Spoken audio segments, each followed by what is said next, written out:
Hello friend, જય Swaminarayan. Welcome to Krupa's cooking point. આજે આપણે બનાવીશું ઓટ્સ બ્રાઉની.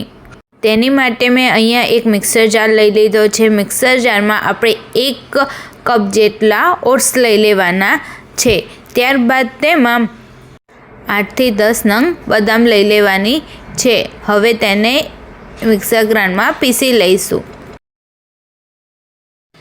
હવે પીસાઈને રેડી છે. તમે જોઈ શકો છો કે એકદમ મસ્ત પાવડર ફોર્મમાં થઈ ગયો. ત્યારબાદ તેમાં half cup jaggery powder, 2 tablespoon cocoa powder add કર્યો છે. 1 ટેબલ સ્પૂન જેટલું દહીં એડ કરવાનું છે.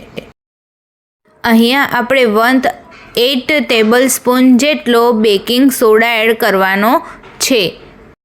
ત્યારબાદ તેમાં અડધો કપ જેટલું દૂધ એડ કરી દઈશું. તેને પછીથી મિક્સર જારમાં મિક્સ કરી દેવાનું છે. તમે જોઈ શકો છો કે એકદમ સરસ રીતે બ્રાઉનીનું બેટર તૈયાર થઈ ગયું છે. હવે તેમાં 1 ચમચી જેટલું ઓઇલ એડ કરીશું. ત્યારબાદ તેને પછીથી મિક્સર જારમાં મિક્સ કરી દેવાનું છે. અહીંયા બેક કરવા માટે સ્ટીલની વાડકી મેં લઈ લીધી છે. તેને એક એક કરીને તેલથી ગ્રીસ કરી દઈશું.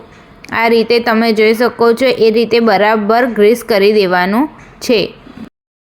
અહીંયા બધી વાડકી ગ્રીસ થઈને રેડી છે. હવે તેમાં તૈયાર કરેલ બેટર એડ કરી દઈશું.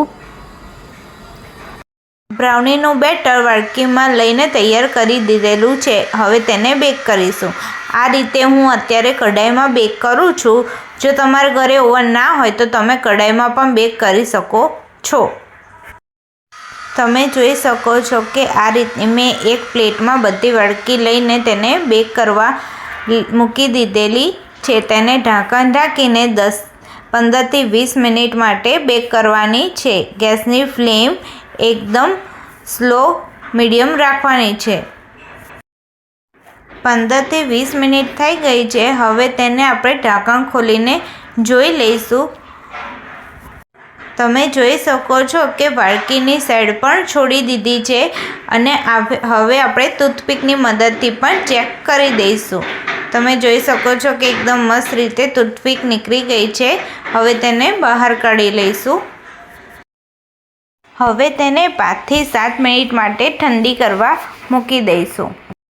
હવે આપણે એક ચપ્પાની મદદથી કાઢી લેવાનું છે. તમે જોઈ શકો છો કે એકદમ મસ્ત રીતે ડિમોલ્ડ થઈ ગઈ છે અને એકદમ સોફ્ટ બની છે. આ બ્રાઉની બનાવવામાં મેં મેદો કે શુગરનો યુઝ કર્યો નથી, તો તમે બાળકોને પણ આપી શકો છો. તો એકદમ હેલ્ધી અને ટેસ્ટી પણ લાગશે. તમે જોઈ શકો છો કે એકદમ મસ્ત રીતે જાળીદાર બની છે. તો તૈયાર છે આપણી ઓટ્સ બ્રાઉની. જો તમને મારી રેસિપી ગમી હોય તો મારી ચેનલને લાઈક કરજો, શેર કરજો અને સબસ્ક્રાઈબ કરજો.